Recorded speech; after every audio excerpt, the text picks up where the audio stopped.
It's the weekend, August 17th and 18th, 2019. The tractor pull is roaring. Summer's winding down and our college kids are returning for another school year, right? That's right.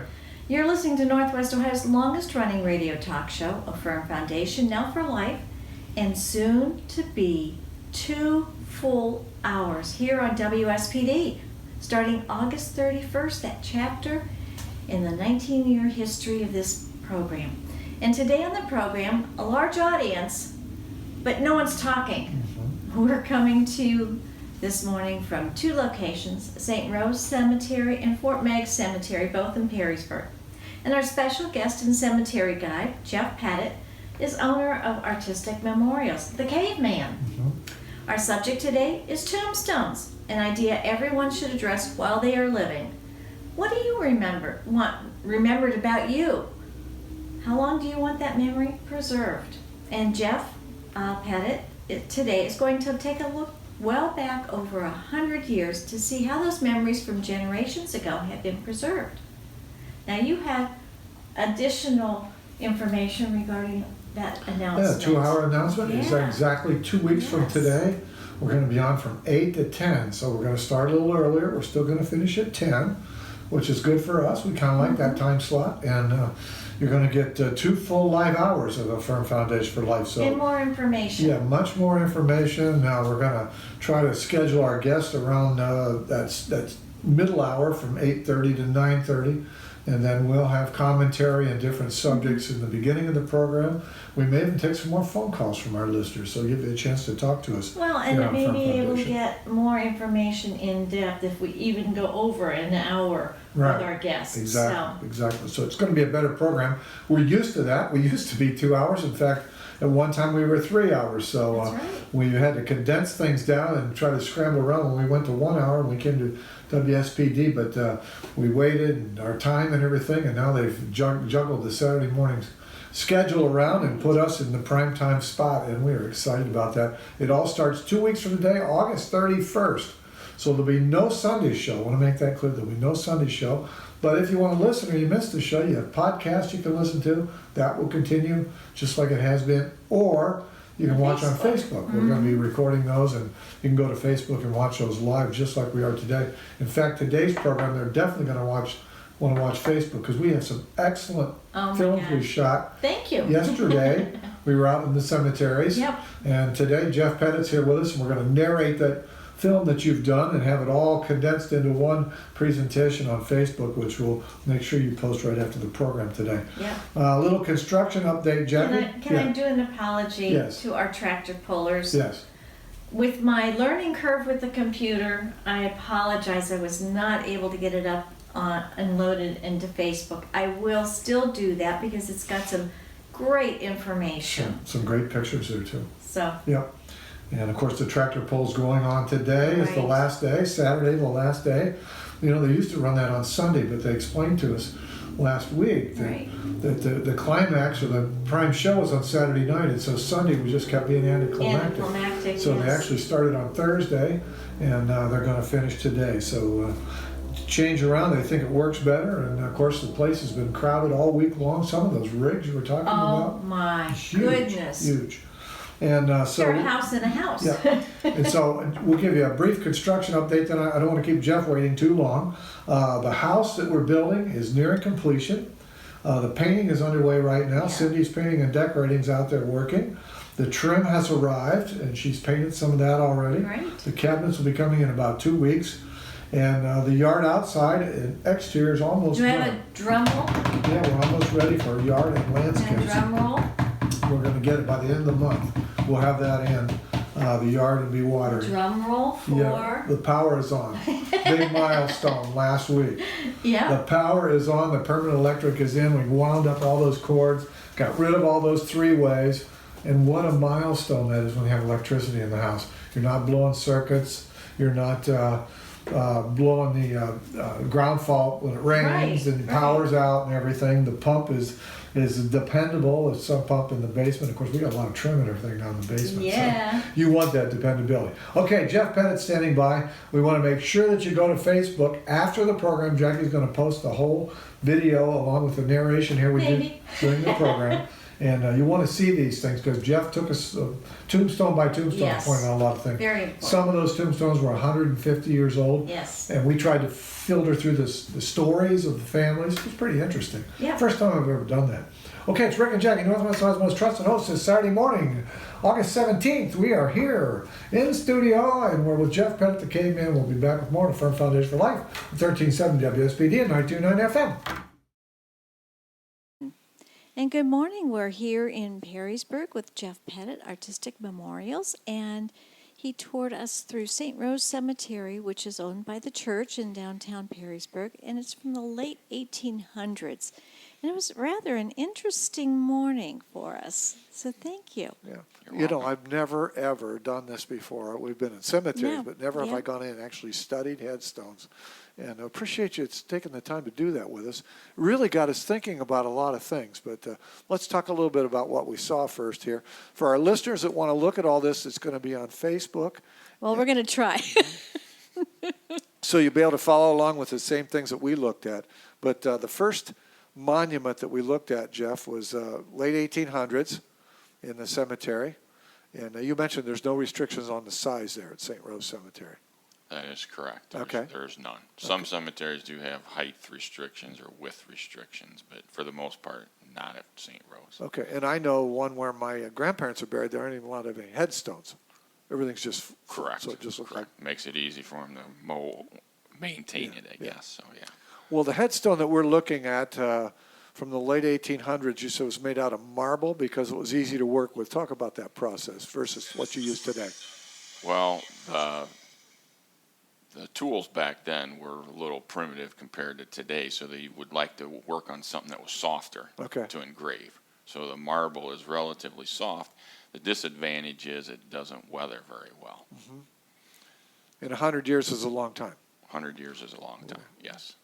And of course, here we're talking about, you know, every winter and it freezes and thaws and warm and wind. Yes, And, even acid rain, Yeah. just Well, the and atmosphere. Yeah. There aren't enough trees to cut down on the wind.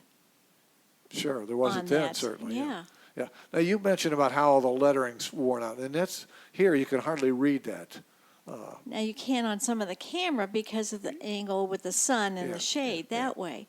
But just looking at it, it was very hard to read. Mm-hmm. Yes. Yeah, talk about that process. Well, when that was new, of course, you could read it very easily. But just over the time, the wind, rain, just like you spoke about earlier, just beats down on that. And you just can't read it very well. Erosion. Just Erosion, what we call correct. erosion. And it softened the corners. Yes, yes. That you do not see, unless we're duplicating something, you don't see much made out of marble today. It's all granite. Okay.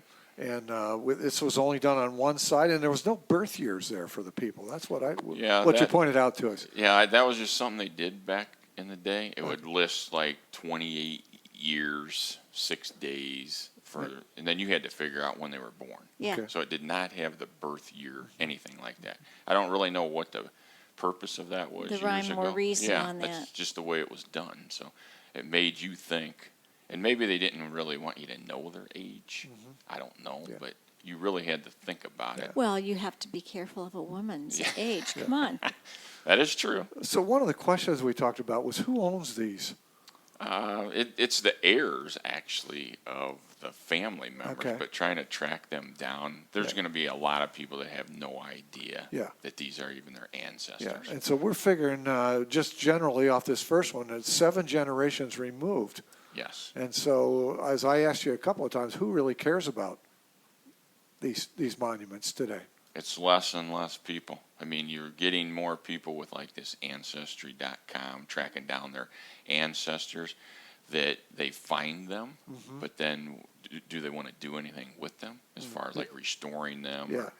Or, it does take money to do that. Yeah. So. Well, and with 7 generations removed, obviously they never knew these folks. Correct. Okay, they're ancestors, but we never knew them. And as you and I talked, that these are supposed to last into the future, into perpetuity. How long before this stuff's going to start crumbling? Maybe another 100 years or so. It's just going to start crumbling. Yeah, that's very possible. With the marble, I mean, today they're granite, You're of course, which will We'll- last forever. And we're going to talk about But that. the marble, But how do we know how long forever is? Yeah, well, that's true. yeah. Well, we'll talk about 100 in 100-year increments. How's that? Still a Okay. long time. Yeah. Okay, then we looked at another monument with footstones, and you told us about that, the way that was done. Yeah. There we are. So you have a big monument, and then you have these little footstones. Correct. So typically you'd have the big monument that would only have your last name on it only. And then these particular ones, it would just say mother, father. Sometimes the names would be on the front of those, but not always. Would they have put children in They would on have- one of those So they have a whole with plot. the Yeah, they would do child or something like that? that. They would do that also. This particular one does have the name on the larger stone, but then on the actual grave, it would just say mother and father, or son, daughter, whichever it was. And of course, that's what, 1945? 1845. 1845. Died 1910. 10. And so these are over 100 years old. That one you could still read pretty good, Jeff. You can. Yeah, but the little ones we couldn't read very well. So this would be like a family plot there, probably for that family. Yes. Was the intention. Absolutely. And Yes. of course, that's generally, Jackie, if you remember, that's when people stayed in one area. So the kids and maybe Yes. 2 or 3 generations all lived around there, and they would all be in the family plot together. And Well, and it's like we were talking earlier about in Romania. yeah, They had the cemeteries around the churches, and the whole families were not transient like they are today. sure. And the whole family plot was there. Correct. For generations. Yes. For generations. Yeah. Yeah. Yeah, my, how things have changed. You know, like I said in the beginning, I've never gone out and really studied these things. You go there for a burial or something, you're concentrating on the person The and the family you're there individual for, there, but you don't yeah. go around and look at some of these other things. And we spent some time trying to figure out who was the father and when they were born. And there was one in particular that you looked at, Jackie, where the kids had all died within a month, 3 kids. Right. So it must have been a plague of Yeah, some 3, sort. 5, and 7. They even had their ages on there. And so Right. that was interesting, too. You mentioned there's a term for people that go out in There cemeteries. is, and I can't think of what it is. You were supposed to remember Yeah. that I on the know way. it. Well, maybe I'll look it up. Google that. Okay, then we moved over and looked at a granite one in the same cemetery. No, that was No. it was the next one, maybe, Jackie. The next one, there's a lot of pictures of that one. And anyway, there we go. Okay, there's the granite one. Yes. And that one is 100 years old, and it's still very legible, very artistic, too, you mentioned. Jeff, talk about that. Obviously, granite is going to last you forever. I mean, you talked about forever, but granite will last you forever. The features will be there always. This one's a little bit dirty. Yeah. If you clean that up, that would really pop out. Okay. But those letters are raised, so they stick out from the Okay. surface. The background is recessed around that cross. So it's a little harder to read the IHS in the middle of that, but if you cleaned it up, it would look great. But Now, that's 100 years old, as we Yes. mentioned. What kind of tools did they use then to get that into granite? You mentioned. they're going to use hammer and chisel. Believe it or not, they did have pneumatic back then, but it just Pneumatic meaning what? air, Okay, meaning air chisels. yeah. So a guy's not hitting a hammer and a chisel. Correct. Okay, I mean, it's still very time consuming to sure. do that compared to today. yeah. It Have you ever done any of that? Just to try the. that raised letters we've Well, done. I mean, by hand. No, not without pneumatics. Yeah, yeah. No, but that would be back to the marble that you would have to do that because it's so soft. Okay, so to do that in granite, you would need pneumatics, air chisels. okay, and you're doing that. How long does that take? Oh, that's going to take a long time. Weeks? No, not weeks, but It's tedious. it's very tedious, time consuming. Yes, compared to how we would do it today. You know, and when we talk about this kind of work, it's not only tedious and time consuming, but it wears on you. I mean, you're there trying to concentrate. You can't slip up either. Oh no, yeah, you don't want to have a slip up or a boo boo or anything like that. So you do have to be careful. Yeah. For that. You can't correct a boob. There's no eraser for that, right? No, you can't fill it in. Oops. So that was 1878 on that, we figured. Yes. People were born and everything. Yes. You mentioned how those are attached together, the different sections. Yeah, stacking. actually, like on the granite, believe it or not, they used like rolled lead. It'd be about 3/4 of an inch wide. They would just roll that on there, and that's all that attached that to that. Is Be- lead because of the weight. sticky or No, it's okay. because of the weight. So that would just secure the Give it a nice so joint. a joint so that no penetration of water or anything. Correct. Okay. Correct. Was the lead hot when you put it on there? No, it is not. It just comes in a roll. Okay, Like just it's soft, and that's what It's it just softer, kind of so crunches. it will conform to the bottom of the stone. Okay, so The weather doesn't affect lead? It doesn't? does not. No, it'll turn it like a patina color, like a greenish color over time. But That's why we had leaded glass windows, right? Correct. Same Right. kind of Correct. thing. Okay. interesting. Yep. Now, we also looked at, there's some some smaller stones. What do they call those? Footstones. Footstones? Yeah. Footstones. So that would be obviously at the foot of the grave, where the larger stone with the last name would be the headstone, or to the side. This one is to the side of it. So. Okay. Okay, and they're all shown here in these pictures. If you want to look on Facebook Live with Rick and Jackie this morning, it's a Firm Foundation for Life on your Facebook. You just go to Facebook and you click on the search bar and you type in a Firm Foundation for Life and then scroll down and look for this You're particular getting pretty video. good at this stuff. Yeah, well, we've got it all there, and that's why we're out here this morning with Jeff Pettit from Artistic Memorials right here in Perrysburg. We went to St. Rose Cemetery, which is on the east side of Perrysburg, and it's owned by the church, although the church is not adjacent to the cemetery, right, Jeff? No, it's Correct. downtown. It is downtown. Right. Right. And you say there's records at the church, paper records of Correct. who's where. And what's- Correct. Typically, they would have records, or they should, at two different places in case there was some chance of fire. But yeah. I know that happened somewhere. I heard that on the news one time. Oh, okay. Also in the cemetery, there was some monuments that were tipping over, tree roots, things like that. You talked about having that fixed, or they ought to fix that, or somebody ought to maintain Yeah, it. I think somebody. I mean, you have that at all cemeteries. It's not only St. Rose. Okay. But funding becomes an issue, and then if they don't have the equipment to move them themselves, they have to outsource that. But there is a need for that. I mean, eventually they're going to tip over if they don't do something to them. So the church might have some perpetual funding that was put aside for maintenance? Correct. I guess that would be the term we would use there, maintenance. Pillow stones at that monument. You talked about those. Yeah, those are in front on the video right now. They're And the main stone is because of a tree root. Yeah, which you show very Tilting. good in that Correct. picture, Jackie. Yeah. It's leaning. That's a perfect example of that. Should have something done to it. But then in front of that, they're pillow stones, so they look like a tube, I guess, like a Yeah. pillow Yeah. that you'd have on your couch. And you don't see those very A often. bolster is what they would call it, round. Yeah. Yeah. If you were going to work on that monument, Jeff, Artistic Memorials, you have a crane or something to lift that? We do. Yeah. We have a crane with belts. We would lift that off, probably individual pieces, Okay. set it aside.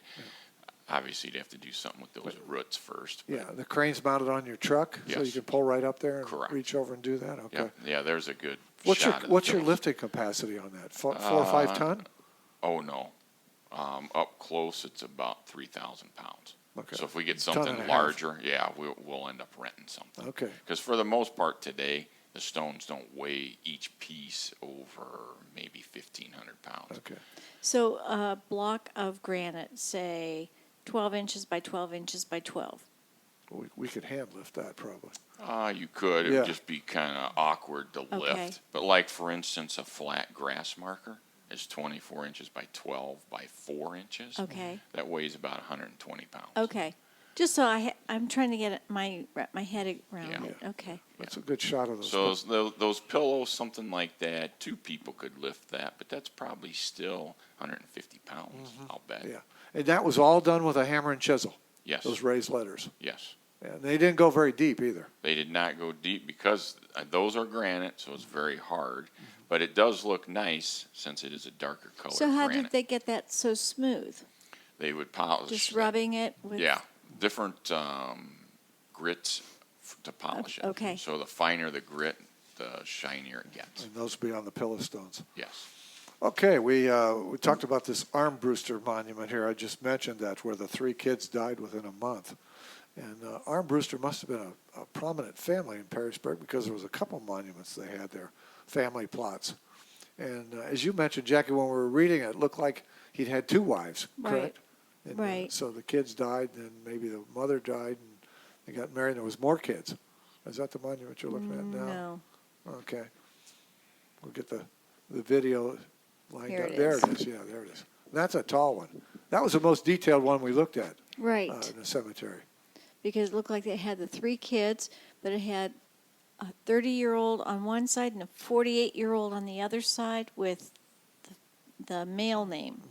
So, So, it looks like they were trying to keep their own genealogy yeah. back then, doesn't it, to carry it And, on? and it had the little stone on the side of it, too, which may have broken off from one of the other areas. When you read that stuff, how different our thinking is today as a society maybe than it was back then. That permanence and that longevity that we had in a certain area. Well, yeah, because they were all so, Yeah. family stayed in the towns where they were. Right. Rarely did they move. And nowadays we're so transient in society, and kids want nothing to do with what mom and dad had. That's right. Okay, and then we got the German monument. You have a picture. That was really tipping over. And you got that over on the other side of the Yep. cemetery. And, It's coming. yeah, and Jeff, you said that really there. needed some work. Yeah. Now, that was all written in German. Yeah, there's a good shot. Good of it shot there. of that, Jackie, you got there of it tipping over. And I would bet that's probably from roots also. But not much further, and that's going to go right on over, is it? Then who's going to straighten that up, Jeff? The cemetery will just stand it back up? Or? They should. It would be their responsibility. If it doesn't break. Yeah. Correct. Okay. Correct. There is a chance that it would break or chip Because of something on it. the way it towers and the weight on top. And we saw in that area some that were broken, and they just kind of set them back up there. One Correct. I saw was just sitting against the monument. There wasn't much of an effort made to fix anything. No. And that one there, it is possible that some of that is pinned. So even though it is tipping, maybe that's what's preventing it from falling completely over. Yeah. Also. You get to a lot of cemeteries around the area. Is this one of the better maintained in your Yeah, opinion? they take very good care of that one. Yeah, the grass is well kept, Yeah, we which saw that. noticed. Yeah, We heard that. Yeah, Yeah. What kind of problems are you seeing in some of the township cemeteries around the area? Where the township maybe doesn't have the money to even cut the grass. I know that's becoming a big problem. it's Some mainly parts the of- grass and weed eating is the main problems at the smaller cemeteries. But honestly, like Wood County, they're very well taken care of. Well, I noticed when we were down in Oxford area going over to the Dayton area, we took the back roads and we came upon several older cemeteries just Yeah. on the side. And Just along the road, maybe 100 or so grave. Those are what's called township Yeah, cemeteries, right? and they were taken care of. Yeah. Well, fairly well, but Yeah. not as good as the ones I've seen Yeah, around yeah, here. this is But nice. it was just amazing to see, the older stones. I would say that all the ones in Wood County are very well taken care of. in by the Toledo Memorial townships. Park, you've probably done some work in Oh, there. yeah. What they're really taking care of in there. Yeah, they do a nice job up there. That's a very large cemetery, like That's- hundreds of acres. Yeah, that's the largest green space I think it may be in. I would agree. Yeah. Certainly in Sylvania. I don't Yes. know about Lucas County, but it's one of the largest green spaces. Yes. Okay, so we got you mentioned on this German monument, the Kellermeyer monument, which was right next to that, the artwork, which Oh, we're yeah. looking at right now. The sculpting on that is Is just incredible. amazing. Yes. And you can tell like they left a lot of that rough or rustic because it was more difficult to work Because it with. was But you granite. know what? That Yeah. added to it. Yes. But then they carried it to each person's stone. Each stone, and then even the base, you can tell like it carried over tie into it the together. base. Yeah. That to me is really nice craftsmanship on that. Well done. Well, and it took some planning. Somebody obviously cared about their family members to go to the expense and the time to think that all through. Now, if somebody came in here to Artistic Memorials, would you counsel them in those sort of things, or do they have their own ideas? No, we give them ideas. I mean, they give us some things that they think they would like to incorporate into it, and then we might show them a certain shape. Maybe they want something like this or that. But no, we'll help them with that. And sometimes they have their own ideas. People are going online anymore and looking yeah. for all kinds Pinterest. of shapes, sizes, different things. So Pinterest has a lot yeah, to do with that, doesn't it? frequently they come in, they have their own ideas already. Okay, let's move ahead to the one that Jeff restored in there, which was the spec. Keep going right there. Okay, and you mentioned that this was a Gren granddaughter that came to you on this one? Yes. Wanted Yes. it restored? Yes. Okay. So we picked this stone up, took it back to the shop, sandblasted everything clean, and then we re-lettered everything on this. Exactly what was there before. Correct. Okay. We followed the same font that was on there, and that came out very nice. Much It did. deeper, too. The letters are much deeper than what was Yes. there. Right? Yes. This would have been marble also, so everything was shallow cut originally, but we did go a lot deeper on And then that. you colored them, too, Yes. correct? Yes, we did. And I believe this was on 3 sides. And we went back and looked at the original person died in 1864. Mm-hmm. So that would be 150 years old, probably, or thereabouts, when you redid it. Yes. And it'll last at least that long again, maybe, or longer. Yes. Yep. So it's very legible, as you can see there. You can see the back of it is there was nothing on the back. So Now, the flag there, and I asked you about that, what does that mean? And there was the- military veteran, and that was from the Grand GAR Army Republic. The Yes. Republic. Yep. And that's something that just goes out there certain seasons, or is that? They typically, the holder will stay out there all the time. Sometimes they take the flags out in the winter, but typically they'll replace them at Memorial That's Day. what I thought was there for Memorial Yeah. Day. And your process, as you mentioned, you put in a new footer for this? We did after we removed everything. Actually, the cemetery put the footer in.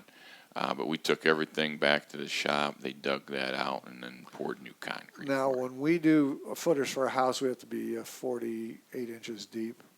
This was 24. 24 deep. Yeah. And probably in a grass setting like that, frost's probably not going to go any deeper than that. Probably not, That's no. probably the thinking behind that. Yeah. I'm just giving you the building inspection perspective on that. And as we mentioned, your letters are about 3/8 of an inch deep. Correct. We wanted to give a nice depth for that. Yeah, so. so you're going to get a lot of wear out of that. Okay, then we got in the truck and we went over to another Well, cemetery. we had this other one. Okay. That's at Fort Meigs. We know we're Okay, in Fort Meigs. okay, We yeah, went you're across right. Perrysburg. If you're familiar with Fort Meigs, it's right there on Route 25. This will be on the west side of Perrysburg as you're just about ready to cross the river. And that's been expanded a number of times, hasn't it? It that has, cemetery? yes, on the other side of 65, actually. And that's The been south side. the yeah. south side. That's Yeah. been quite a few years ago also. So that's a pretty good sized And cemetery. here's another one that you redid just a few years ago, right? Yep. This one we disassembled everything also, took it That's back a to tall the shop. one. Yeah, that was a little challenging on that top piece, which is an obelisk, is what they call that. What to do you try call- to obelisk. Obelisk. Obelisk, I Yes. believe. Okay. So it's a little tricky to get your belts on it and to get it off of there, but we did To bring balance it out, you mean? Yes. Okay. Yeah. And I'll bet just from the weight of that over the years that had sunk 6 or 8 inches into the ground. So we didn't mess with that a whole You lot. said you leveled it, though. We did level it up. So it's sunk fairly level, though? Yes. Fairly straight down? Yes, it is. Yep. Okay, we decided that was early 1872. Mm-hmm. So they're again 150 years old, and it was a great-granddaughter, correct? Correct. Okay. Correct. Wanted her And family. we did add a name to this. I don't know why that was never put on the original one, but we did add that. And they wanted to keep it more natural, so we didn't put any coloring in the letters. That's neat. So this is possible if you have relatives somewhere around northwestern Ohio and you want to do this and get the family plot refurbished, so to speak. And Jeff can do all of that. And talk a little bit about new monuments. We talked about those. There's a lot of them over here in Fort Meigs. And you said the one area which was all sold out, which was the bigger monuments. We went over there. Yes, that's there the we go. estate section where the pond is Yeah. at the cemetery. So typically you have to buy 6 or 8 graves to be in that section. And that section, the upright can only have your last name, which would be the headstone. And then you would have individual footstones. They are there. Yeah. So usually those are bigger stones. You're unlimited on the size, where the rest of the Fort Meigs Cemetery, Okay. there are restrictions. Although I noticed that there was none really sticking out too much. It would appear to me that the people wanted to kind of maintain. They didn't want to. They wanted something nice and noticeable, but they didn't want something that was huge and Right. maybe obtrusive. Understated. Understated to the whole area. So typically that might be more well-known people in the area that's in the estate section. Yeah. And more of a family, like you Correct. mentioned, where you buy plots and everybody's expected to stay around the area, and Correct. their family and kids and maybe even their grandkids eventually would stay in there. And it is a very nice setting Very with nice. the pond there. Yeah, very nice. And that's owned by the city of Perrysburg, a different, That's actually joint between the city and the township. okay. So they split Oh, that okay. up. So it's not only owned by the city, it's Okay. both of them. Okay. Is there restrictions in that, something like that, where somebody from the outside, anybody can buy a plot, right? They don't- Anybody can buy a plot. They typically would charge more if you're a non-resident. Okay. And that's pretty much at any cemetery. Okay. So if you go to a different township, if you live in that township, it's going to be considerably less. Because you're already Sure. Paying possibly paying taxes to maintain that tax. cemetery. Okay. And we were talking there when we were in the older section there, Fort Meigs, about how you find some of those graves. You know, you're standing there and there's really no markers. And Not in the old part. Yeah. The newer part, they're going to have lot markers, as long as you can find them and read them. Some of them are concrete, Yeah. and they're not very legible. yeah, But and me being a builder and putting in streets and lots and all that sort of thing, these are the kind of questions that I ask, and you don't have any real suggestions there, other than we use a probe and do a little digging. Correct. Which can be a slow process. Well, tell us a little bit, certified memorialist, where did that designation come from? Certified memorialist, you have to maintain kind of like continuing education credit hours. Okay. Initially, you have to complete X amount of hours, Okay. then take a test.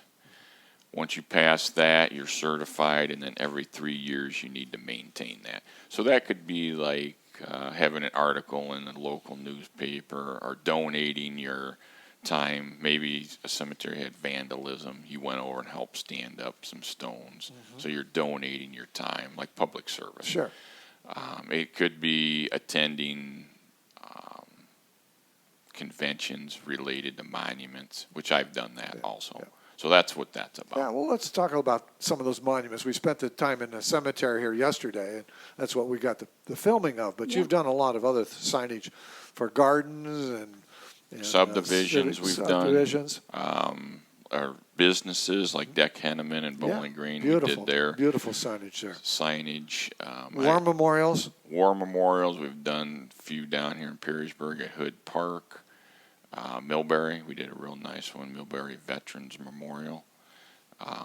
That kind of comes and goes. It seems like you'll do Well, you've done several benches for people in their backyards. benches, yes, like a memorial garden that maybe they didn't bury their loved one anywhere, but they wanted some place to go to, and they just put them in their backyard. So it's a little bit of everything. Yeah. When you get a load of granite from the quarry, most of that comes out of Georgia, right?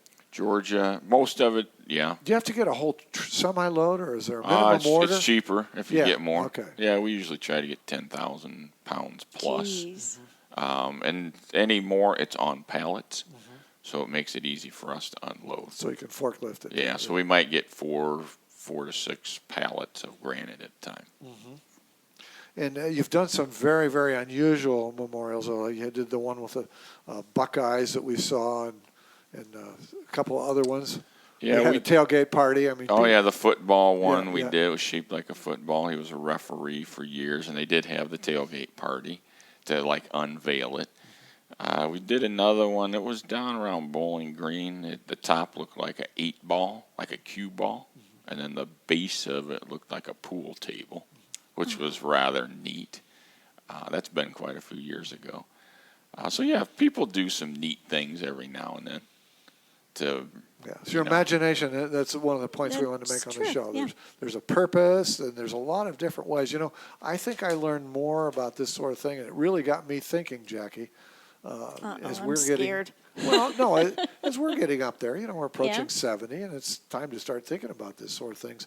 Without the things that we did today, I wouldn't have had the ideas and the thoughts and the permanence and, you know, with your family makeup and things like that, that how much I've learned today. I would encourage everybody to start to think about this at some point in time. Well, sure. I mean, like I said earlier, with families moving around and stuff like that. None of our kids live in the area. No. It's a big consideration. Yeah. It is. Yeah. So, what can I say? Yeah. Well, we can't thank you enough for the time we've spent today. Again, it's been a very educational thing. We want our listeners to look at the pictures. We spent a lot of time in the cemetery, and everything we've talked about today is on Facebook. You go to your Facebook, and you type in Affirm Foundation for Life in the search bar. And Jackie's working on a process to get this on YouTube. So maybe by next week, we'll have all this up on YouTube, and you can go to YouTube and look at it if you don't have Facebook. How many times do people say they don't have a Facebook account? We can Not just, very often anymore. yeah, well, but, I hear it occasionally. We can just send them yeah. to YouTube. Right. Okay, well, that'll do it for Rick and Jackie here at Perrysburg at Artistic Memorials. Jeff Pettit, the caveman, and we appreciate his support. And don't forget to get out there and do some of this research for yourself. Do it now while you while can you're get what you healthy, want and you're and healthy. your wife and your family don't members. Wait, yeah, exactly. don't wait until a last minute. Till it's too late. Yeah. Okay, that'll do it for us. Yep. It's Rick and Jackie on 1370 WSPD and 929 FM. And welcome back. Wasn't that amazing? You know, All I've with never, Jeff and yeah, never all this. taken time in a cemetery like that to really look at the Very headstones. few people do. And maybe try to figure out, you know, the one headstone that you focused on there, some of the kids had died, like 3 kids had died within a month or Right, two. right. And we were trying to figure out why. Of course, Like it a didn't, plague of some yeah, sort, didn't, but didn't say yeah. why, but it was kind of strange to look at all that. You know, in conjunction with our show today, at the senior center, you want to highlight, because we've been talking about the things that we need to start thinking about, and we have Correct. been. And I think we've got some thinking as far as memorials and headstones and everything based on what we saw here in the program today at the cemetery. Right. So tell us about the things at Well, the senior center. It's called Funeral Pre-Planning Seminar, and it's going to be presented by Deck Hanneman Funeral Home. Grand Rapids Area Senior Center is going to host them on Tuesdays in September from 12:30 to 1:30, and the Wood County Senior Center in Bowling Green on Tuesdays in October from 12:15 to 1:15. And the cost of lunch is covered for the first 25 participants that is registered at each of those locations. And you can call either site. And week 1 is going to be, where do I go from here? It's looking at the series of decisions and events that can take place after a death occurs, and how a death impacts life's daily routine with sometimes overwhelming obligations and stress, and give a better understanding of why planning ahead for some of the many decisions and events can help reduce that stress. You know, the past week we have a close friend that's had serious Yes. heart surgery. Yeah. And when we were there before the heart surgery, and he was still pretty conscious, just that day he said they bought cemetery plots. I don't know if you heard No, that. I did. Yeah. He sent his wife out Yeah. that morning Yeah. and said, go, take care of this. Yes, yes. And so, I hate to say it, but maybe for lack of a better term, on your deathbed, he was deciding that, Yeah. or they were deciding that together. And so they must have had some preliminary discussion about where they wanted to go and things like that, I would guess. But Because you she went right well, out and did it. And to their Compliment? compliments, they're always pretty much ready. Yeah. They've dealt with an Well awful lot. organized, yeah, yeah. They've dealt with an awful lot with family Of other relatives themselves, that other they've had. relatives that they've had Yeah. care Yeah. to care. I guess I was for. kind of surprised to hear that. Yeah, that they didn't do it, yeah. The day that they didn't have all that Yeah. decided, but they must have had kind of an idea because she went right out and did it, so. Yeah. We have been formulating some thoughts and Well, ideas. let me Yeah, go ahead with the rest of this. Week 2 is life remembrance options. And this program will look at the almost limitless options that can be considered when planning for a funeral service or life remembrance. And it'll walk the attendees through the process of planning an organized and well thought out event. Week 3 is making a service memorable through personalization. Most events in life are planned in a way to make it special and personal. And Like a whether wedding, like a wedding, birthday yeah. celebration, wedding, graduation, or many of other life's events, you're right. So a funeral shouldn't be any different, and they're seeing more and more personal tributes beyond a typical funeral. And so they'll help you with that. And then week 4 talks about cremation, estate planning, and other less thought of considerations growing trend of cremation in the United States, how funeral service or life remembrance can still be planned even though cremation's desired. Sure. Yeah, and we've been to a couple of those. You know, one of the things that impressed me in the cemetery yesterday that Jeff showed, and that was at Fort Meigs, was some of those larger plots that they had around the lake that are all sold by families. And he said they were more bigger families in the Toledo area where maybe you had 3 or 4 generations were buying a plot all together, things like that. And of course that doesn't apply to you and I. No. Second marriage and kids scattered and all that sort of thing. So we have to look at a whole different perspective than that family would. Correct. Where they have a clan, so to speak, right here locally. Yeah. So those are some of the considerations. And really they're also going to go into some things such as estate planning with a will, and Medicaid considerations, VA benefits, Social Security, and other information. So this seminar... Maybe we'll have them on the show before that. We've got some open dates here in September. Let's do it. We'll follow those subjects right through. So this again, in Tuesdays in September and Tuesdays in October. Okay, I want to get to next week's program, Jackie, because it's going to be our Back to College program here on the Firm Foundation for Life. That will be August 24th, just a week before we go to 2 hours. And our Back to College is Go Red Hawks. We're going to have Miami President Greg Crawford on the program. And we are going to talk about Miami. And I got a story that I want to share with him. We were out to dinner with a couple, and their daughter had just graduated from Miami, remember? And they said that when she started as a freshman, she was a St. Ursula graduate in Toledo, and she was shocked at the academic excellence that was expected of her in Miami. In fact, he said she never recovered from her first semester where she didn't do real well. And never was able to get her grade point average up to where, because you start low and now you've got to average that in. Right. And it kind of drug her down. But he said, the academic excellence. I know when our kids started, I can go back to then, there was 400 valedictorians in their class, in their freshman class. So we're going to talk with Greg Crawford about all that, about Miami.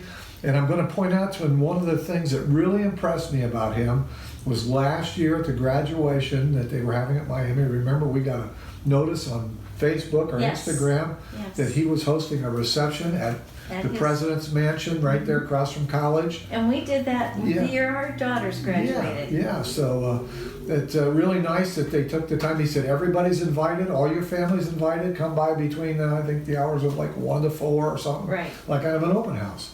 And so it's more of a family atmosphere, all the way down, from the president all the way down to the students.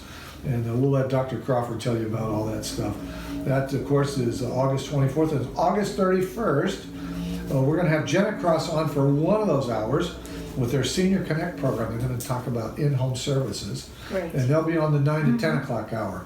I've still got somebody planned for the 8 o'clock hour. We'll see who that's going to be. Okay. And then September 7th, Black Swamp Arts Festival. 2 full hours, 8 to 10. Mayor Edwards is a go for that.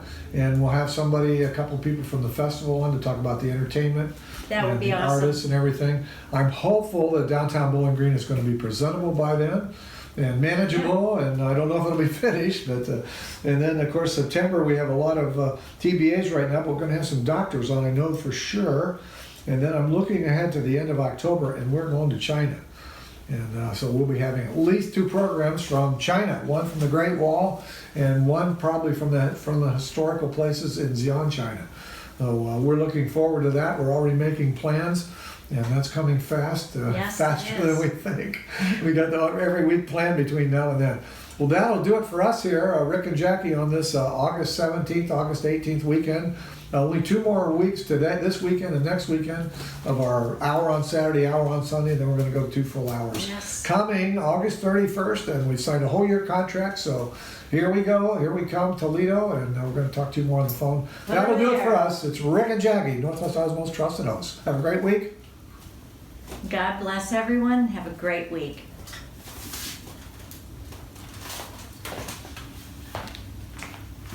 Wonderful.